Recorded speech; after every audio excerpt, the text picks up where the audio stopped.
Kampung Petung. Ini kita berradius 7 km dari puncak Merapi. Ketika erupsi 2010, kampung ini terkena awan panasnya saja. Jadi terkena awan panas atau disebut wedus gebel. Dan rumah ini salah satu rumah warga yang dijadikan museum. Jadi dulu bentuk rumahnya seperti ini. Rumah yang besar ini adalah rumah yang kita injak sekarang. Nah, rumah yang besar ini, terus rumah yang kecil adalah rumah yang di depan sudah jadi toko. Nah, itu yang sebelah timur, yang kecil-kecil itu kandang sapinya. Karena mayoritas warga di sini itu ternak sapi. Kebetulan sapinya sapi perah, sapi susu. Nah, itu yang sisi timur ada tulang, nah itu tulang sapinya. Itu tulang sapinya asli, ribuan sapi yang mati. Tapi untuk korban jiwa, di kampung ini nggak ada korban, karena semuanya sudah dievakuasi. Yang tinggal di kampung ini dulu 114 kakak. Ini selamat semua, tidak ada korban jiwa. Nah, ini kita masuk ke dalam. Di dalam ini ada beberapa barang-barang atau foto-foto pas waktu kejadiannya.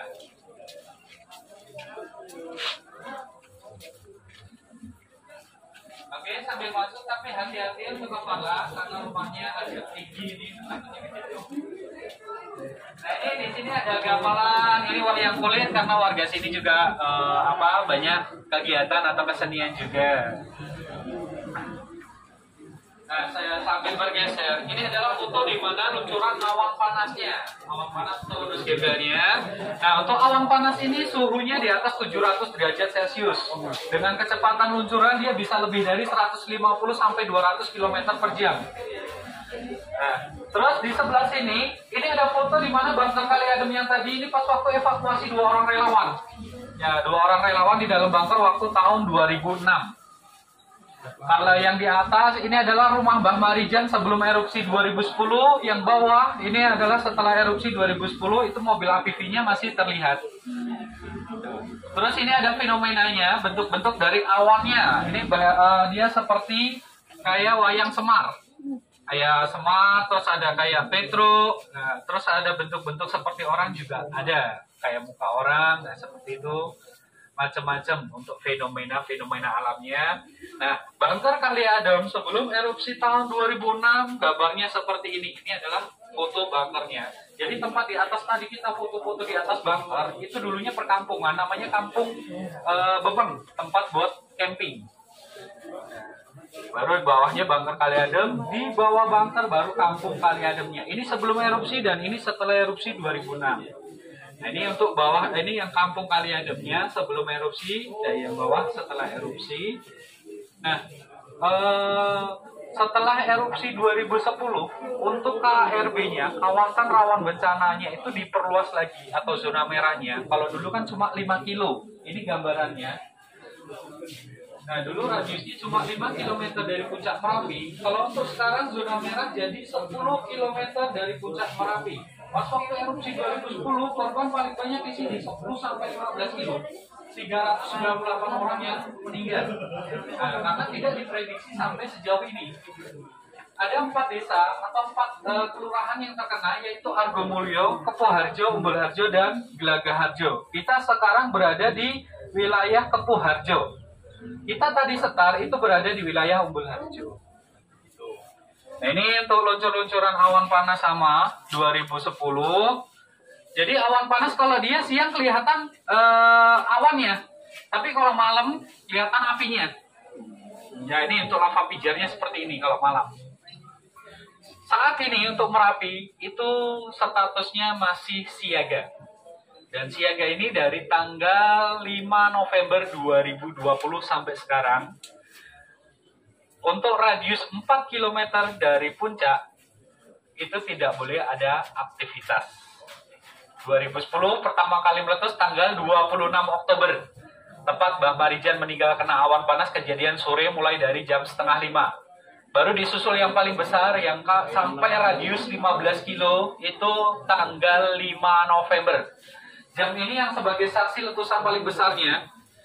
Nah, ini ada jam kena awan panas, dia mati pukul 12 lebih 13 menit. Terjadi pas tengah malam. Jadi pas malam hari yang tanggal 5 November itu. Makanya banyak korban itu di tanggal 5 November. Ini rumah Mbak Marijan lebih jelas lagi, tanggal 26. Ini foto ini diambil tanggal 27. Nah ini mobil APV-nya masih kelihatan.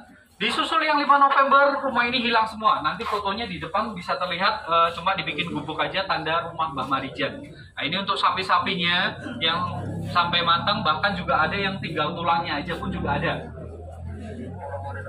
Nah ini untuk kota Jogja waktu hujan abunya. Jadi untuk hujan abu itu di kota Jogja lumayan tebal, apalagi di sini. Untuk di sini itu ketinggiannya bisa sampai 15 cm, bahkan sampai 20 cm untuk ketinggian ketimbunnya. Nah ini malam evakuasi warga yang tanggal 5 November. Jadi warga yang seperti ini hanya terkena abu vulkanik aja, dan ini masih hidup. Karena waktu itu campur dengan hujan air, jadi kayak kena lumpur. Dan ini masih hidup. Jadi itu untuk warga dievakuasi itu di beberapa tempat, baik di stadion atau gor-gor di bawah sana. Nah, ini ada foto Mbah Marijan sebelum meninggal yang pakai baju putih. Nah, sekarang yang menggantikan Mbah Marijan jadi juru kunci Merapi itu adalah anaknya. Ini putranya namanya Pak Asih, dan tinggalnya pun sudah di bawah, tidak di atas lagi. Untuk juru kunci itu bukan warga sini yang menunjuk, melainkan dari keraton, karena masuknya abdi dalam keraton. Nah, penduduk yang rumahnya habis direlokasi di bawah tuh dibuatkan rumah seperti ini untuk sekarang. Awalnya dibikin shelter, satu rumah 4 keluarga. Sampai 2 tahun baru dibikinkan rumah per kakak. Nah itu total rumahnya kan 3.000 rumah yang habis. Di mana itu Mas? Itu direlokasi di bawah Pak, di radius yang lebih aman. Dan ini dibantunya juga untuk rumah itu gratis, nggak ada biaya sama sekali. Nah ini pas waktu pemakaman massal, untuk korban-korbannya dimakamkan massal di beberapa tempat. Nanti salah satunya kita melewati makam massalnya, 21 korban itu dimakamin di sana. Itu yang meninggal di kampungnya Mbah Marijan. Nanti di kampung dimakamin makam umum, tapi dijadikan satu.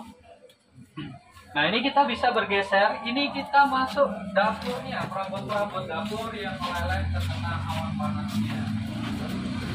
Di sini ada termos, terus ada mesin cuci juga, dispenser. Nah ini yang semua yang meleleh hanya terkena awan panas saja. Nah ini di sebelah kanan saya ini ada foto. Foto ini adalah foto di radius 15 kilo di bawah sana. Nah, untuk fotonya ini di radius 15 kilo yang terkena awan panas aja.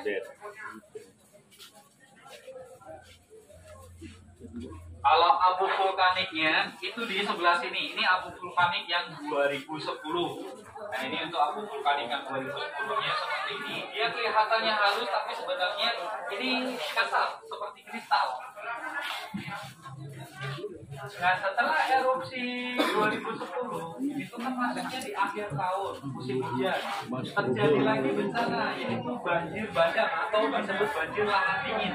Ini adalah waktu banjir lahar dinginnya. Nah di sini dampaknya tidak hanya di area Yogyakarta saja, tapi di Muntilan Magelang juga terkena dampaknya. Sempat jalur Jogja Magelang itu ditutup karena terjadi banjir lahar dingin.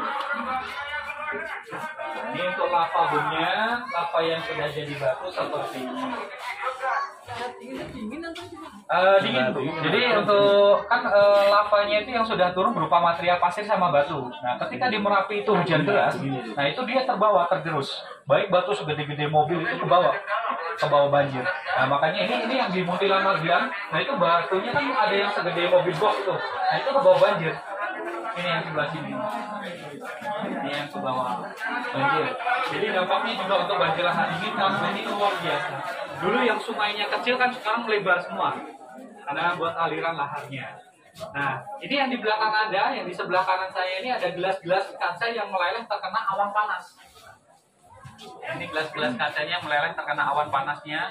Terus di dinding itu ada foto terbaru 2021, 2023 dan 2024 sampai sekarang. Nah, jadi sampai sekarang ini Merapi ini masih mengeluarkan seperti ini. Ini bukan letusan, melainkan ini hanya guguran saja. Nah, guguran luncuran dia sampai sekitar 1 sampai 2 km. Kalau malam nampak merah.